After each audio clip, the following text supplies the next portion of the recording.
Então vamos lá, dar continuidade então à segunda parte da aula 5. E uma das coisas que nós vimos até agora é que toda essa teoria para explicar a natureza da matéria, a estrutura, a natureza do elétron, objetos quânticos, ela foi nós vimos uma abordagem focada principalmente no elétron. Por quê? Falamos de forma genérica sobre o núcleo atômico, como sendo parte da estrutura atômica, mas ela foi focada no elétron, que o elétron, para nós, no caso, será o objeto quântico mais importante no decorrer do curso, porque é ele o responsável, ou ele está envolvido diretamente na formação das ligações químicas, seja elas por compartilhamento de elétrons ou por ligações iônicas. Mas falta, nós vemos as outras partes, né, do átomo, e atualizarmos mais ou menos o modelo atômico, que é ainda tratado pela mecânica quântica, baseada nas equações, nas funções de ondas de Schrödinger, certo? E não somente o elétron é tratado com essas funções de onda. As outras partículas, que a gente vai falar de partículas agora, mas sempre lembrando que são objetos quânticos, né? Elas também são tratadas como partículas onda. Então, tanto aqueles que não seriam partículas, componentes da matéria, mas que seriam emitidos ou absorvidos pela matéria, como fótons e outras partículas que nós vamos ver, elas também são tratadas por isso. Então, como que se define atualmente o átomo? Qual é a abordagem que se faz do átomo? O conjunto de ideias que faz essa definição, que criou essa definição, baseado sempre na teoria e na confirmação dessa teoria, quando possível, por resultados experimentais. É o chamado modelo padrão da física quântica, né? O modelo padrão somente, Standard Model em inglês. Ele define que tudo que a gente sabe, tudo que a gente vê, toca, né, de matéria e a interação entre a matéria, ela é feita ou ela é composta basicamente por essas partículas aqui. Eles dividem as partículas entre partículas, né, chamado fermions, objetos quânticos, todo mundo aqui é objeto quântico. Então ela divide entre partículas compostas por quarks e leptons e forças. No caso dessas forças, elas são os vetores ou partículas transportadoras que definem a interação entre esses fermions aqui, essas partículas. Um lepton, um fermion, do tipo lepton famoso, que todo mundo conhece, é o elétron, que a gente viu ele até agora, mas nós vamos ver esses outros também, só falar deles, né? Alguns deles nós vamos ver na próxima aula, mas especificamente nós falamos bastante sobre o elétron e nós vamos falar desses dois aqui, os quarks up e down. Depois, mais para frente, vamos falar de algumas dessas forças também. Bom, o modelo padrão, apesar de ser chamado modelo, é uma teoria, certo? Que identifica essas partículas base e especifica como elas interagem. A ideia, como está em voga ultimamente, é tentar criar uma teoria de tudo, que ela explique tanto a escala atômica, ligações químicas, processos nucleares, até a escala cósmica, quando você coloca quantidades de matérias gigantescas, né, interagindo, e aí aparecem forças do tipo gravitacional, como que isso é explicado pelo modelo. Infelizmente, a grande falha do modelo padrão, e a mais que todo mundo aponta o dedo, é que ela não inclui a gravidade, mas do restante, ela é muito eficiente em prever fenômenos. Né? Isso está na mídia atualmente também, quando se dá notícias, por exemplo, do LHC, do Large Hadron Collider. A última grande notícia lá foi do bóson de Higgs, e isso daí é justamente uma máquina que foi construída, a mais complexa que foi construída pelo ser humano até hoje, e uma das mais caras, se não me engano a mais cara, em torno de 10 bilhões de dólares, justamente para testar esse modelo, porque se você não testa, não tem como você utilizar ele para fazer previsões. Então, tudo que acontece no universo conhecido, com exceção da gravidade, em princípio resulta da interação e da existência dessas partículas aqui, interagindo de acordo com as regras e equações que definem elas. Nós não vamos ver equações, nós vamos só citar para conhecer, porque depois nós vamos precisar quando nós falarmos de alguns processos nucleares, principalmente, tá? Então, de acordo com esse modelo, as partículas realmente elementares, que são aquelas que não teriam estrutura interna, né, no sentido de não ter outras partículas compondo a própria partícula, são os leptons e quarks. Então, o que se hoje, né, atualmente, o que se considera como partícula elementar é esse conjunto aqui de partículas leptons e quarks. Então, eles são chamados, como eu disse, de férmions, né? E ela não tem estrutura interna, que não tem estrutura interna. Partículas que têm estrutura interna são chamadas de hadrons. Por isso que o nome da máquina é LHC, o H de hadrons, é o grande colisor de hadrons. Hadrons são o quê? Basicamente, prótons e nêutrons, certo? Então, prótons e nêutrons não são partículas elementares. Eles têm estrutura interna, eles são compostos por outras partículas. Especificamente, né, são compostos por quarks. E o que mantém esses quarks unidos são os gluons. Então, você está vendo aqui que tem 6 quarks, em princípio. É o quark up, o quark down, o quark charm, o quark strange, que é estranho, o quark top e o quark bottom. Nós vamos ver principalmente esses dois aqui. Tem 6 leptons, que é o elétron, o muon, o tau, o neutrino do elétron, o neutrino do muon e o neutrino do tau. Então, para cada um desses férmions aqui, você tem um neutrino equivalente também, certo? Os quarks têm uma propriedade, chama-se propriedade. É estranho o que nós vamos falar agora, como foi estranho a maioria das coisas que nós falamos até agora, mas o pessoal que desenvolveu esse modelo, que fez os testes, eles acabaram colocando algumas terminologias meio, enfim, pessoais ou meio estranhas para a área. Então ele fala que ele tem uma propriedade de cor, e cada quark desse, ele pode ter 3 cores. Então você pode ter o quark up, que tem uma propriedade que eles chamaram de vermelho, outra de verde e outra de azul. Então você tem 3 cores diferentes. Cada um vai ter um comportamento diferente, ou algumas propriedades deles vão ser diferentes, resumidas por isso daí: vermelho, verde e azul, certo? O elétron, como eu disse, é o mais conhecido, e os prótons e nêutrons são os hadrons mais conhecidos. Então, um próton ele é formado por 3 quarks, certo? 2 quarks up e um quark down, como está ilustrado aqui. Esses 2 quarks up são quarks vermelhos, e o quark down é um quark azul. Não é que eles têm essa cor, a propriedade deles equivale a essa cor. Tá legal? Então, de novo, um próton são 2 quarks up, vermelhos, e um quark down, de cor azul, que tem propriedade azul. Como que eles são mantidos, né, unidos, ou não saem do núcleo, não se separam? Existe uma troca, uma força que une esses quarks, que é a chamada força forte. E quem transporta, transfere ou que comunica, né, carreia a força entre os quarks, são as partículas chamadas partículas de força, ou vetores, né, de força, chamado gluons, do inglês glue, que é cola. Então, a força forte que mantém o núcleo atômico unido, né, e que atrai, digamos assim, um hadron com outro. Se você pensar que isso daqui é um próton, na verdade, e você tem outro próton perto, esses prótons eles vão trocar gluons. Ou se você tiver um nêutron aqui perto, eles vão trocar gluons. Essa força é bem curta, ela só tem esse alcance aqui de dentro do núcleo atômico, e aqui mantém essas estruturas desses hadrons intactas, certo? Esses vetores, nós temos, além do gluon que eu acabei de falar, nós temos os fótons. Os fótons também são considerados partículas de troca ou de carreadoras de forças fundamentais. No caso, fóton, ele é o carreador da força eletromagnética. Os gluons, nós acabamos de ver, da força forte.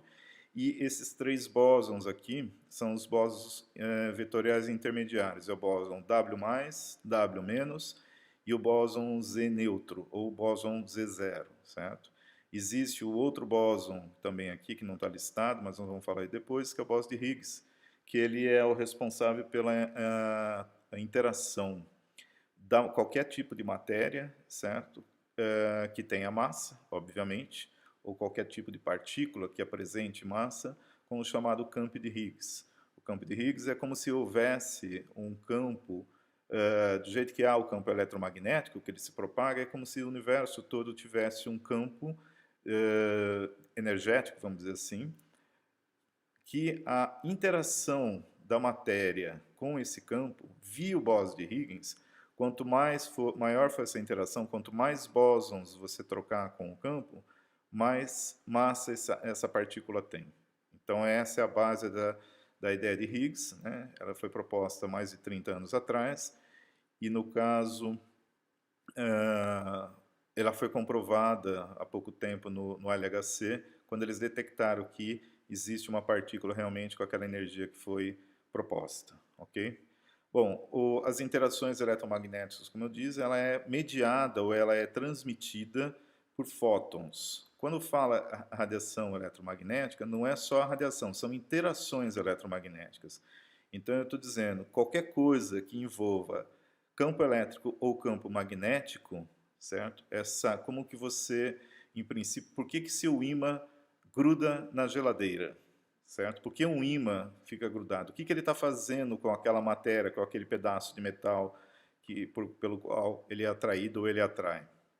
Ele está trocando fótons, são chamados fótons virtuais. Então, a gente está acostumado a falar em fóton, são radiação eletromagnética, coisa que a gente enxerga, ou que tem um equipamento que capta, do tipo infravermelho, ondas de rádio e assim por diante. Mas fótons também são responsáveis pela força magnética. Então, o seu ímã está trocando fótons com a matéria ou com o metal da onde ele está grudado, e por isso que ele consegue transportar essa força e ela é mantida ali, ok? Então, ele aqui está sendo definido como toda a radiação eletromagnética, de rádio, luz visível, até raios gamas, ela é formada, ela é mediada por fótons. São consideradas partículas ondas, né? Nós já vimos isso anteriormente no curso, sem massa, então fótons não têm massa, e também não tem carga. E ele transmite qualquer tipo de interação que envolva campo elétrico magnético entre partículas. E essas partículas, para você poder gerar fótons e trocar fótons, elas têm que ter carga elétrica. Então, quando você tem carga elétrica, significa o seguinte: elétrons, certo? Se você tiver elétrons e agita esses elétrons numa certa frequência, você gera ondas eletromagnéticas, que são, ou fótons são emitidos naquela frequência. Essa é o princípio de funcionamento de antenas, por exemplo, de transmissão, seja de Wi-Fi ou de rádio convencional. Okay? O outro vetor, né, são as interações fortes. Como eu tinha dito, ela é mediada pelo gluon. Tá? Então, ele tem um papel semelhante aos fótons, só que ele age entre os hadrons, ou entre os quarks, na verdade. Eles vão estar sempre envolvidos com partículas que possuem carga de cor, é aquela propriedade estranha lá que colocaram, né? E você tem as três cores, que são as chamadas cargas fortes, o vermelho, o azul e o verde. Então, ele é como se fosse equivalente à carga positiva e negativa, mas fica mais complicado de entender quando você está falando de cor. Basta saber que você tem propriedades diferentes. A interação forte é 100 vezes mais intensa que a eletromagnética, mas ela é muito curta, ela não sai do núcleo atômico, então por isso que você não vai... E nós também não temos detectores, né, biológicos ou de outro modo desse tipo de força. Então ela está dentro do núcleo atômico, a raio de ação dela não é maior que o próprio núcleo, certo? Não se estende muito mais do que o próprio núcleo. Ela basicamente não chega na eletrosfera, nem na primeira camada, e é ela que é responsável pela coesão do núcleo, para manter os quarks ligados, formando os hadrons, os prótons e os nêutrons. Tá? E seu efeito residual de longa distância também mantém, que ele está dizendo aqui, você não tem só entre os quarks de dentro dos hadrons. Essa força se propaga numa distância suficiente para manter todos esses hadrons, na maioria dos núcleos ligados. Quando o núcleo fica muito grande, metais ou elementos muito pesados, que são O que acontece é que essa força, como você tem muitas partículas, e essas partículas têm carga elétrica iguais, por exemplo, né, prótons têm carga positiva, mais um. Nós vamos ver que essas cargas são decorrentes das cargas de cor dos quarks daqui a pouco. Mas se você coloca um núcleo com muitos prótons, na verdade essa força, né, de atração que você tem devido aos gluons, ela acaba sendo descompensada porque você tem a força de repulsão elétrica. Então, para você tentar diminuir essa repulsão, você coloca nêutrons no núcleo atômico. E aí esses nêutrons vão separar dois prótons. Como o nêutron tem carga neutra, né, você diminui a força repulsiva. Então, a natureza, para estabilizar alguns núcleos, ela coloca os nêutrons dentro dos núcleos.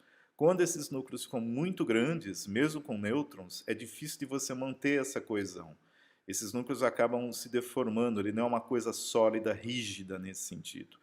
Então, qualquer energia adicional a mais, ele quebra para fazer núcleos menores, porque esses núcleos menores seriam mais estáveis. Esse que nós vamos ver, voltar mais para frente, é o processo de fissão nuclear, certo? Então, tem envolvido justamente com essa estabilidade do núcleo criada pelas interações fortes e também pelas fracas. Falando nelas, interações fracas são interações que agem também no núcleo atômico, elas são 1000 vezes menores, né? As distâncias de ação delas são 1000 vezes menor do que o próprio núcleo, então ela é mais local ainda, ela age somente dentro dos hadrons, não para o lado de fora, e ela tem uma intensidade 10.000 vezes mais fraca do que a força eletromagnética, certo? Então ela é realmente muito fraca e ela afeta tanto os leptons quanto os quarks. E é responsável, ela está envolvida no chamado decaimento beta, onde você converte um nêutron do núcleo atômico e se transforma num próton. Como que ocorre essa transformação de um nêutron num próton? É justamente pela composição de quarks. Então, os nêutrons são 2 quarks down e um up.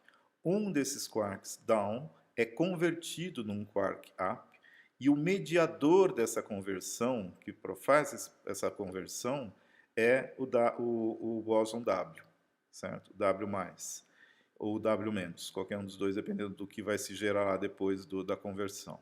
Então, um quark down se converte num up, então a partícula passa a ter 2 ups e um down, ou seja, ela passa a se converter num próton. E ela emite um elétron e um antineutrino de um elétron. Então, esse daqui é o decaimento beta-, porque tem um elétron sendo emitido. Nós vamos ver daqui a pouco que isso daí é utilizado para fazer imageamento do corpo, certo? No caso, o beta+, não o beta-. E também ela está envolvida em processos para a geração de energia de estrelas como o Sol, onde você tem fusão nuclear.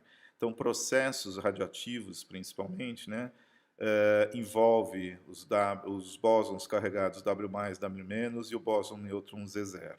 Tá? O bóson de Higgs, como eu disse, ele pertence a essa classe de vetores de partículas. E ele intermedia a interação de férmions, certo?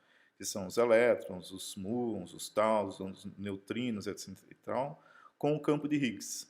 E essa interação confere massa. Quanto maior essa interação, a troca de bósons, maior a massa da partícula. Okay?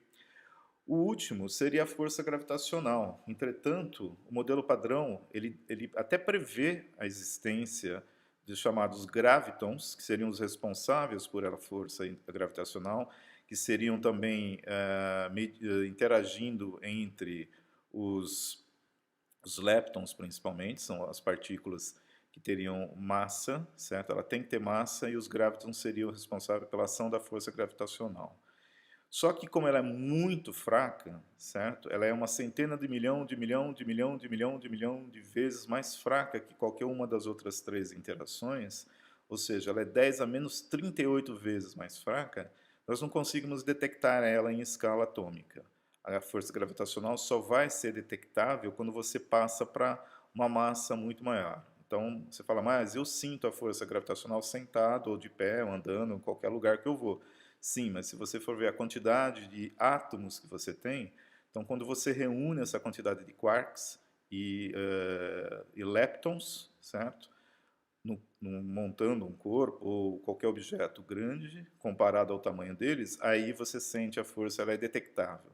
Mas se você for estudar átomos, realmente, você não consegue detectar pela energia, pelo valor dessa intensidade, dessa força, são muito menores. Então, os gravitons têm uma questão aqui, porque ainda não foram provados experimentalmente, detectados. O LHC faz experimento com massas pequenas e velocidades muito altas, certo? Ele, para conseguir isso, teria que ter muito mais energia, ser um equipamento muito maior e mais caro. Eles são carreadores, então, da força da gravidade, que está previsto pelo modelo, mas não foram detectados experimentalmente. Então, a partir disso, do mesmo jeito que nós temos uma tabela periódica de elementos, né, elementos químicos, aqui nós temos uma tabela periódica de partículas e forças no modelo padrão.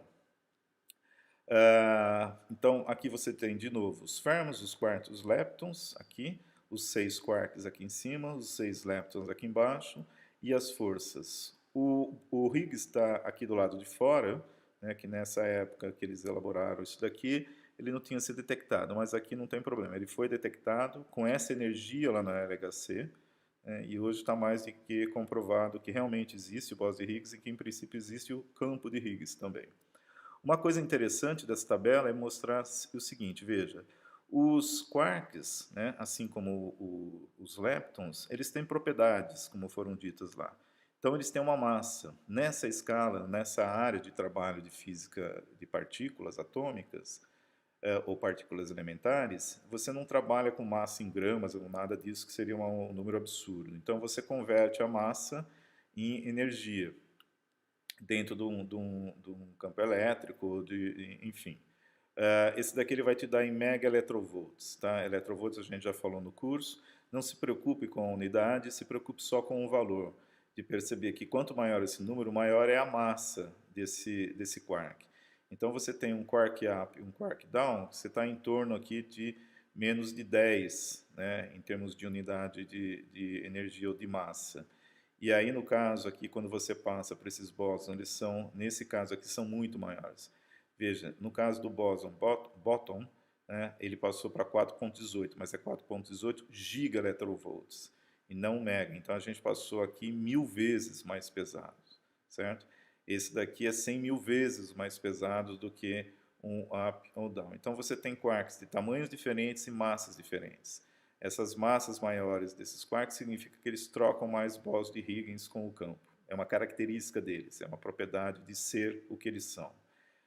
Dessa tabela também sai uma coisa interessante, que é a questão que a gente sempre levou em conta. Por que o próton tem carga positiva, considerada valor 1, e o nêutron tem carga negativa? Então, para você chegar a essa conclusão, ou entender o porquê, basta você ver que a composição desses hadrons. Então, um próton tem 2 quarks up e um quark down. Aqui tem a carga deles, esse valor de carga. Então, veja, se eu tenho 2 quarks up e um down, eu quero saber qual é a resultante da carga desse hadron que vai ser formado por isso. Então, se você somar 2 terços mais 2 terços menos 1 terço, você vai ver que dá 1, certo? Então, o próton, 2 terços mais 2 terços, dá 1. Enquanto que o nêutron, você tem 2 downs e 1 up. Menos 2 terços mais menos 2 terços dá menos 2 terços. Mais 2 terços dá zero. Por isso que a carga no nêutron é zero. É devido à carga dos componentes desses hadrons, certo? Há um monte de outras explicações, mas de outros sistemas que a gente não vai ver relacionados a esses outros partículas aqui, mas o que interessa para nós é perceber que esse resultado aqui, certo? Ele não foi induzido no modelo. Quando foi se medir a carga desses quarks, chegou-se à conclusão e daí deduziu-se que realmente entendeu-se, né, o porquê o próton e o nêutron têm as cargas nos valores que têm. Então esse modelo também ajudou a explicar isso daí e isso aqui tem validade nesse modelo. Essas partículas também têm valores de spin. Então, quando a gente falou anteriormente sobre o número quântico de spin do elétron, certo? Ele é decorrente de ser meio ou mais meio é a orientação, mas normalmente é considerado meio. Então, veja, o núcleo também tem spin. Se você for ver qual é o spin de um próton, você teria que colocar meio, meio e esse daqui. São três, certo? Três meios, basicamente. Esse spin nuclear ele é importante porque é ele que permite, por exemplo, fazer imagens de ressonância magnética nuclear. Porque se o núcleo atômico também não tivesse momento de spin, como é no caso do núcleo de hidrogênio, que é o que é feito, o equipamento é específico para hidrogênio, mapear hidrogênio no teu corpo, você não conseguiria visualizar. Então, o modelo também explica por que o núcleo atômico tem spin, ou a propriedade de spin. E, nesse sentido, é aquilo que eu falei, isso daqui mostra que, se você parte disso daqui, você pode desenvolver tecnologias, certo? De imageamento, por exemplo, que nós vimos também pode ser usados até para fazer terapia, e para estudar sistemas biológicos. Tem uma parte daqui a pouco a gente vai ver, que nós vamos usar antimatéria para poder estudar o comportamento das pessoas, pelo menos. Bom, justamente nessa parte. O modelo padrão, ele prevê o seguinte, que existe uma simetria, certo? Em termos das partículas e das antipartículas, para os férmions. Então, para cada férmio que existe um paralelo a ele, só que com propriedades opostas, certo? Principalmente a carga e algumas outras, mas principalmente a carga. São chamadas antipartículas ou antimatéria. Não existe essa simetria para as forças, para os mediadores. Então, agora, você tem, para cada quark que você tem aqui, você tem o chamado antiquark. E para cada lepton, você vai ter também a existência dos antileptons. Aonde estão esses quarks, esses antileptons e tudo mais? Eles estão na matéria? Não da maneira como a gente sente. Eles estão na matéria quando você quebra a matéria, você percebe que eles são gerados, são partículas que existem durante um tempo e depois eles acabam decaindo para outro tipo de partícula. Nas condições físicas do universo que a gente existe, que a gente conhece, certo? Aqueles que são mais estáveis são esses do lado de cá. A antipartícula, normalmente, ela se transforma em alguma outra coisa. Ela não existe por muito tempo, certo? Então, isso daqui é feito um espelho, e como que você designa que é uma antipartícula, por exemplo? Você põe um traço em cima. Então, se você tem um quark up, você tem o antiquark up. Você tem um quark down, você tem o antiquark down. E, no caso de leptons, é a mesma coisa. O mais importante para nós aqui, você tem o elétron e você tem o antielétron, ou também conhecido como positron, certo? No total desse modelo aqui, nós temos em torno de 61 partículas elementares, incluindo os mediadores de forças também, certo? São 36 quarks, porque são 6 quarks e 6 antiquarks, e cada quark pode apresentar 3 cores diferentes, certo? Então, você pode ter 3 quarks up e 3 antiquarks up, então por isso está multiplicado por 3. Aqui dá 36. Você tem 6 leptons, certo? 3 aqui, 6 aqui, 6 aqui, e 6 antileptons, são mais 12. E aqui são as partículas mediadoras, ou os vetores. Você tem um fóton, e aqui são os gluons, os tipos de gluons possíveis, que a gente não falou e nem vai. Aqui são os bósons, né? Incluindo o bóson de Higgs aqui embaixo. Né? O bóson de Higgs é só um entre as 61 aqui. Então, no total, dá uns 61 partículas elementares descobertas até agora, tá? E comprovadas a existência dela até agora. Como que você pode usar antipartícula ou antimatéria, certo, para você fazer, por exemplo, estudo de sistemas biológicos? Então, um dos problemas que nós temos, né, é quando você vai fazer um imageamento do interior do corpo de uma pessoa. Para quem já fez, você vai lá e você fala, olha, fica parado, como se fosse uma fotografia. Se você se mexer, aquilo lá, a imagem sai borrada, vamos dizer assim, porque você se mexeu. Então, nós temos sempre, mesmo para ressonância magnética, os equipamentos mais disponíveis comercialmente, você tem que ficar bem imóvel para que a imagem não saia borrada.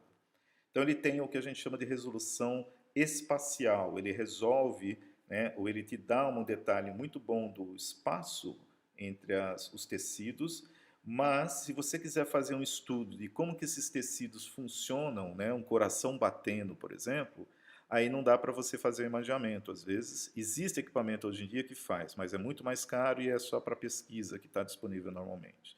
Então, existe uma técnica que tem resolução que a gente chama espacial, ou seja, de tempo. Ela tem uma resposta muito rápida e dá para você fazer esse imaginamento muito mais fácil do que na tomografia para ressonância magnética. É um tipo de tomografia.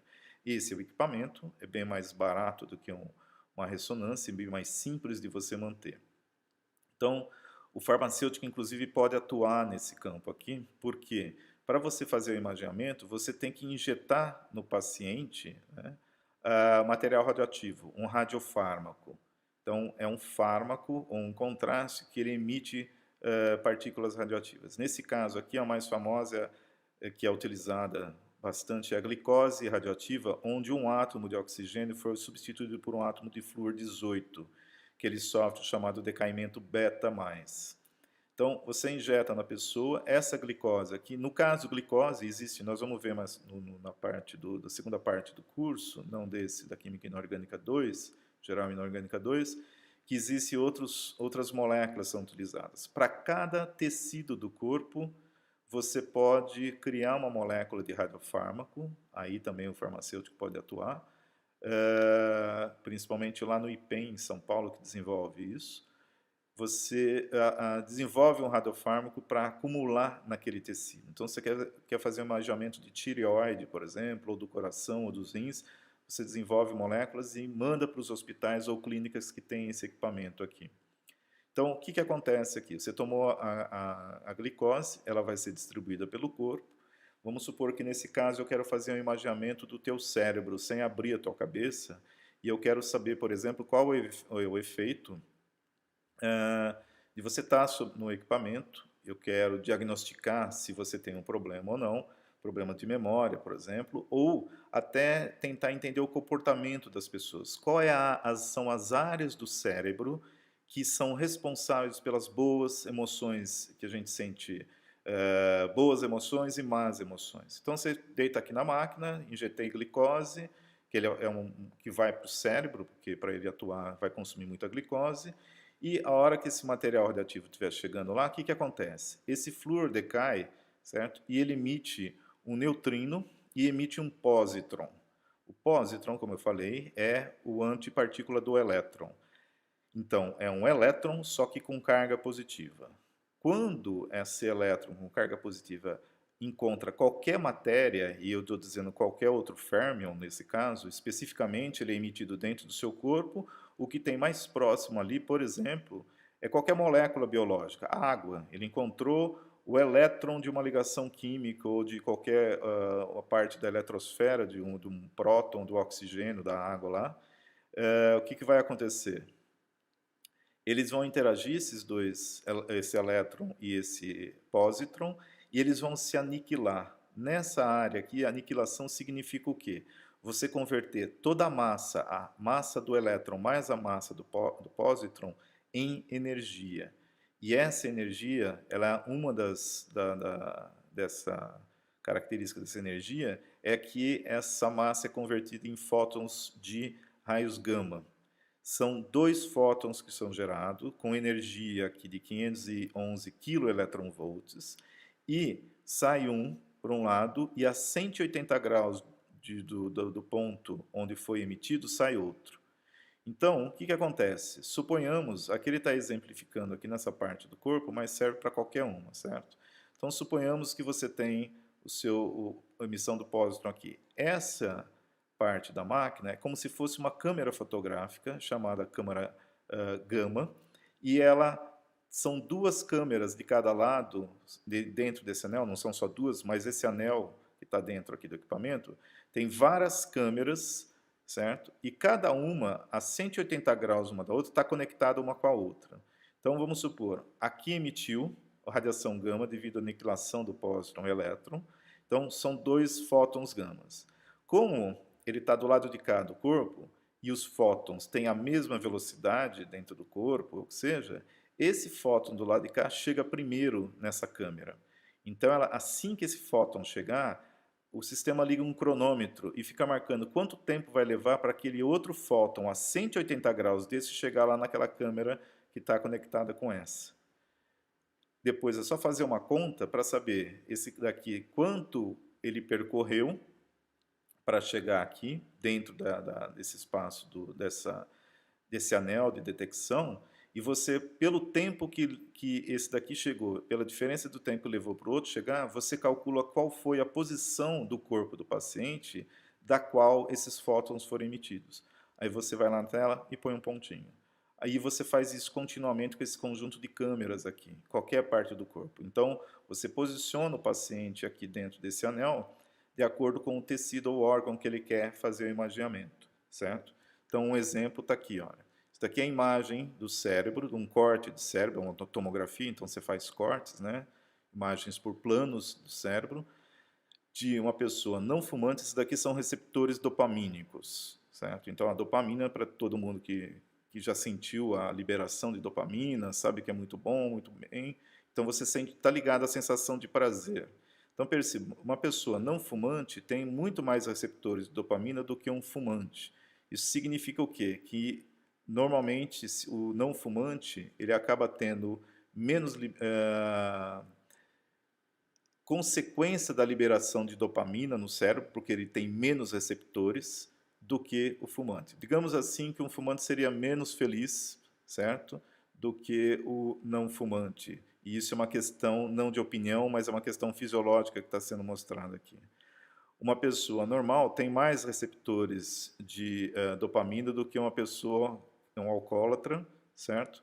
Então, com isso, de novo, é o mesmo efeito de fumantes. Mesmo a obesidade, quando você é obeso, acima de índice de massa corporal 30, se eu não me engano, existe um efeito fisiológico no cérebro, a obesidade. Porque a obesidade é tratada pelo corpo como um processo inflamatório, certo? Então você vê que existe uma diminuição dos receptores de dopamina ali, e isso também leva a comportamentos diferentes. Uma pessoa normal, nessa região aqui, ele está imaginando especificamente essa região que está ligada ao comportamento de uma pessoa normal e de um viciado em cocaína, certo? De novo, você tem uma diminuição em certas regiões aqui que explica comportamentos. Então, eu consigo associar hoje a neuropsiquiatria, nesse caso, certo? De você relacionar a parte fisiológica do funcionamento cerebral com a parte comportamental da pessoa. Nós vamos ver mais para frente, na próxima aula, provavelmente, ou mais para frente no curso, que isso daqui tem implicações até em síndrome de pânico, consegue ver o que está acontecendo no cérebro. Então, você usa justamente isso, antimatéria, para poder fazer o imageamento e estudar sistemas biológicos. Há muito mais que pode ser usado o PET scan, certo? Ele não é uma coisa incomum, normalmente aqui na região de São Paulo, do estado de São Paulo, você tem em São Paulo, Campinas, Ribeirão Preto, se não me engano, as grandes cidades que têm grandes centros ou estruturas médicas mais complexas, eles têm esses equipamentos para fazer esse tipo de imageamento, tá? Hospitais que tratam tumores e tudo mais. Onde você detecta essas partículas, onde você estuda. Como eu já havia falado, por exemplo, em colisores de partículas. Por que você colide? Você colide para quebrar. Se você quer saber o que existe dentro de um objeto, certo? Você sabe, parece que esse objeto é composto por uma coisa, você abre ele, né? No caso, se ele foi montado, você desmonta sem quebrar. No caso de átomos, não tem chave de fenda, você tem que arrebentar os núcleos e jogar um contra o outro, que é isso que você tem nessa escala. Então, o LHC, para vocês terem uma ideia, ele está lá na fronteira entre a França e a Suíça, e o perímetro desse anel colisor aqui são 27 quilômetros. Você gera os hadrons aqui, nesse anel acelerador primário, acelera eles, depois você injeta eles nesse anel maior. Tá lá enterrado abaixo do solo, porque gera a radioatividade, raio-x, a hora que faz, e os centros de detecção, esses daqui são os nomes dos detectores, chamado Alice, Atlas, LHGB e o CMS. Então, quando você vê resultados daqui, eles têm que ter eles trabalham independentemente, são equipes que trabalham em cada um deles, e eles falam assim, vamos ver se a gente detecta o Bose de Higgs. Ninguém conversa com ninguém, cada time trabalha no seu e não pode mostrar o resultado para o outro, para não influenciar. E aí eles comparam os resultados, certo? Independentes. E com isso eles vão ver se todos concluíram a mesma coisa. Foi assim com o Bose de Higgs. Pra vocês terem uma ideia, esse daqui é um dos detectores, que é um sistema de detecção que você põe em campo magnético são bobinas, certo? Bobinas elétricas. Você põe campo elétrico, magnético, para ver se a partícula interage ou não, se ela curva ou não, para que lado ela curva. Você vai saber se ela tem carga, qual é a velocidade dela. Pela velocidade você sabe a massa, a energia, assim por diante. Então aqui está uma pessoa e aqui dentro, nesse tubo aqui que ele está aberto, é por onde os hadrons viajam, certo? Tem que ter ultra alto vácuo aqui, então é o grande problema. Ele controla esses hadrons, né? Por ter carga, eles usam eletroímãs para isso, supercondutores, então por isso que é muito caro. Então esse é o mais famoso, mas você tem em outros países. No Brasil a gente tem aceleradores de elétrons, que estão ali em Campinas, né? O Sirius e o acelerador de elétrons também que está lá perto da Unicamp, do Laboratório Nacional de Luz Síncrotron, e que são utilizados para estudos de estruturas, determinação de estrutura de proteínas, estudar materiais e assim por diante. Então ele tem uma utilidade muito grande para a área de materiais e de, inclusive, desenvolvimento de fármacos também. Aqui é um resultado. Esse resultado, às vezes, né, pode levar mais de 10 anos para ser interpretado. Então, esse daqui é uma simulação. Aqui aconteceu a colisão, por exemplo, saiu uma partícula daqui que ela fez essa curva. Essa curva está dentro de um campo elétrico e, com isso, eles conseguiriam, por exemplo, saber, que, como eles sabem o sinal do campo, se ela tem carga positiva ou negativa. Muitas vezes, quando essa partícula desaparece, que nem essa daqui, de uma maneira precipitada e não vai num caminho mais longo, quer dizer que ela se converteu numa outra que ele não conseguiu detectar aqui. Há partículas que fazem caminhos estranhos, tem outras que vão em linha reta e assim por diante. Isso daqui é um experimento, resultado de um experimento real que foi feito em julho de 2010, certo? E é assim que eles tentam detectar. A energia que a gente está falando é teraelectrovolts 7. Eles estão tentando fazer um upgrade para 11 teraelectrovolts para tentar estudar mais partículas. Aqui só tem 100 carregadas, tá? Aqui tem um resumo, uma animação de um resumo do modelo padrão, certo? Então, ele, resumindo, né, relembrando, ele vai falar sobre os constituintes da matéria e suas forças, que o núcleo atômico é composto, né, prótons e nêutrons, que na verdade são hadrons compostos por quarks. Os componentes fundamentais são os quarks e os leptons, certo? Como os elétrons. Então, aqui tem um resumo, né, dos leptons. Aqui são as forças mediadoras, né, como você comunica as forças. Quais são elas? A força fraca, o eletromagnetismo e a força forte. Não tem a gravidade. A força fraca, que é aquela bem curta, né, é o W e o Z que comunicam essas forças, e ela está envolvida no decaimento de partículas, né, de decaimento radioativo. E ela explica, como disse, a radioatividade e a produção de energia no Sol por fusão nuclear. A eletromagnética, quem media ela são os fótons e tem que ter a mediação entre partículas que têm a carga, tá? Ela mantém elétrons presos no núcleo, porque é uma atração eletrostática, ok? E já a força forte é que mantém o núcleo coeso. Nesse caso, os quarks são unidos, né, formando os prótons e os nêutrons através da troca de gluons. Porém, esse modelo não é completo e ele precisa ser ainda mais respondido. Até aqui é o limite do Atlas, né, que é aquele detector lá da DLHC. Agora eles precisam ir além, por isso que eles precisam aumentar a energia para responder várias perguntas. Existe o que é a matéria escura? Realmente, né, tem a simetria? Realmente a gravidade não faz parte disso? A teoria das cordas existe ou ela funciona? Então você tem que explicar desde do ínfimo, do menor, até explicar coisas em escala cósmica, certo? Como eu disse, ele não unifica a gravidade, junto com a teoria da relatividade, que é usada também nesse modelo para determinar alguns comportamentos, e a mecânica quântica. Quem conseguir fazer a união dessas três teorias aqui, ou desses três modelos, ou três teorias no caso, vai criar a chamada teoria de tudo, que também ficou famosa há um pouco tempo atrás. Uma dessas propostas que tenta resolver esse problema é a teoria das cordas. Eu não vou entrar em detalhes disso, é só para dizer isso daí que ela é uma componente, uma rival do modelo padrão. O modelo padrão, por enquanto, está ganhando, mas a teoria das cordas tem lá as suas qualidades também. Quem quiser saber um pouquinho mais, acesse esse link aqui no YouTube, que lá está em português e você vai estar legendado em português. É se eu não me engano, não sei, é Green, é o cientista lá, eu não lembro se é o John Green, o nome dele lá, mas ele é muito bom comunicador científico e está bem explicadinho lá, é bem ilustrado, certo?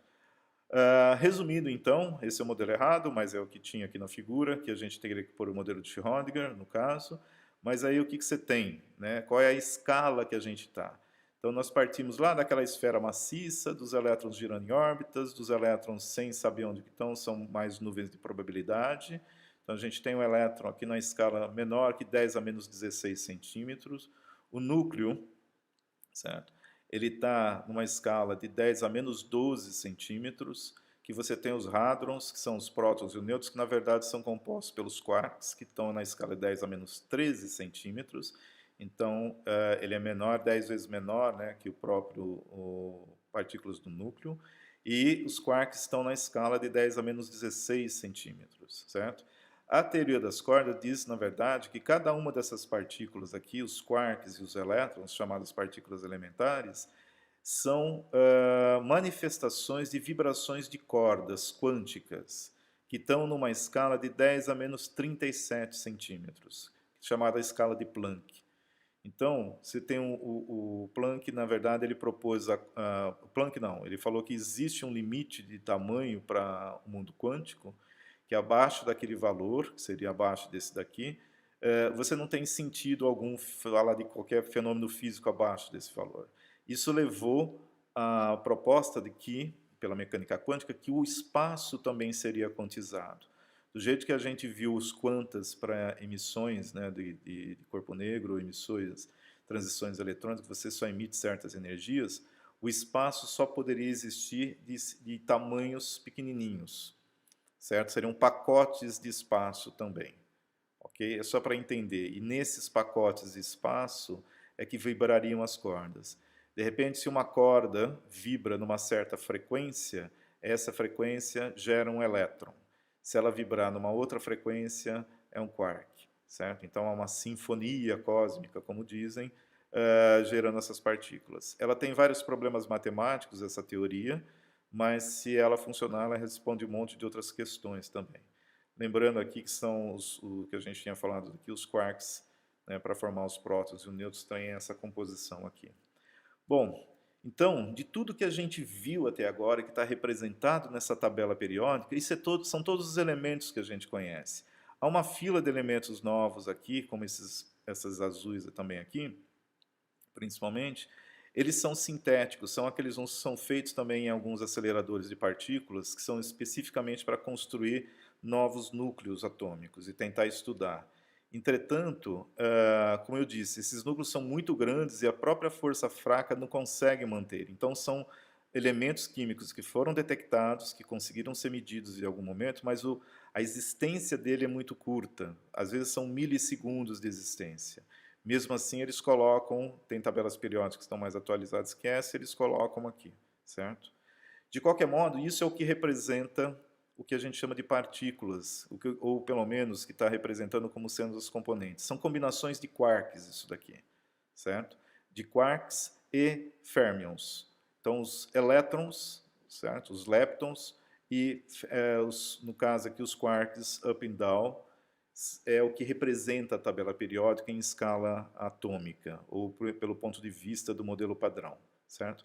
Entretanto, se você for levar em conta a gravidade, que depende da ação da massa, da presença da massa, toda essa matéria que a gente consegue ver, seja aqui no planeta ou no universo observável, né, ela representa somente 5% da massa do universo. Só que no universo, pelas medidas astronômicas que se fazem, você detecta que teria que ter uma massa muito maior, porque os efeitos da gravidade dependem da presença dessa massa, e só 5% de massa é detectado.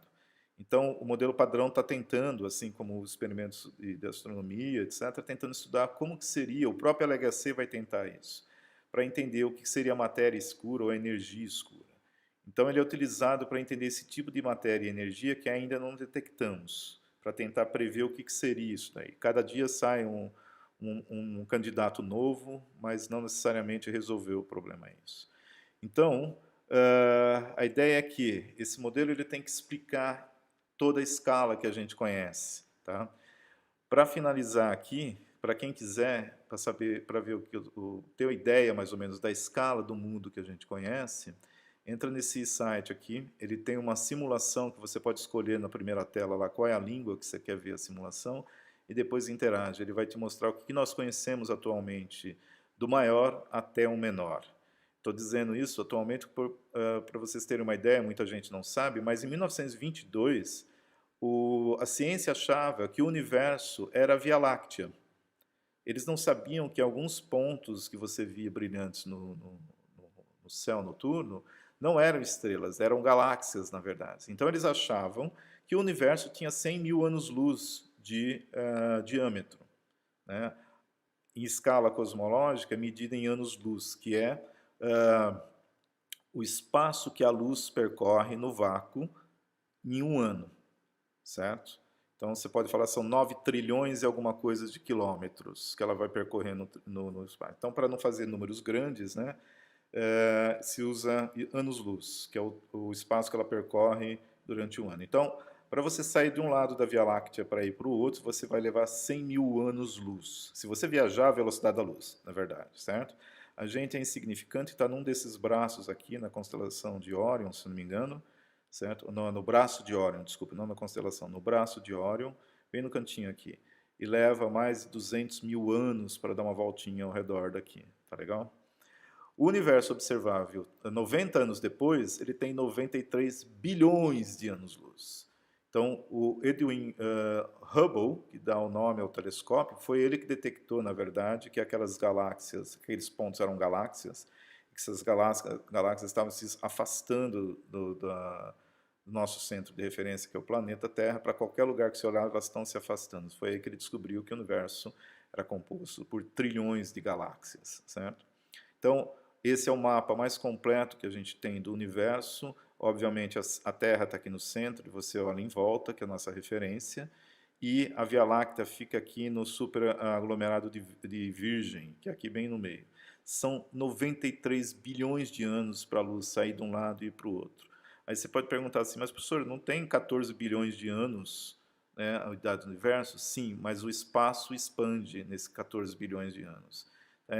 Fica meio estranho, mas na verdade a decorrência de você aumentar o espaço num certo tempo, você faz com que ele seja maior que a própria idade, certo? Mas é em torno de 93, hoje alguns falam até 100 bilhões de anos-luz o tamanho. E ele continua expandindo, vai ficar cada vez maior. Então, se você sair aqui do nosso planeta como referência, essa figura é interessante porque ela tem uma escala logarítmica, tá? Então, cada espaço que eu percorro aqui, você multiplica por 10 a escala. Então, eu estou saindo da Terra, passando pelos planetas, a estrela mais próxima está aqui, próxima de Centauro. Aí eu vou entrar na escala das galáxias vizinhas da Via Láctea, aí dos superaglomerados das galáxias, da estrutura da rede cósmica, que acredita-se contém assim, trilhões de galáxias, até eu chegar ao limite do universo observável, certo?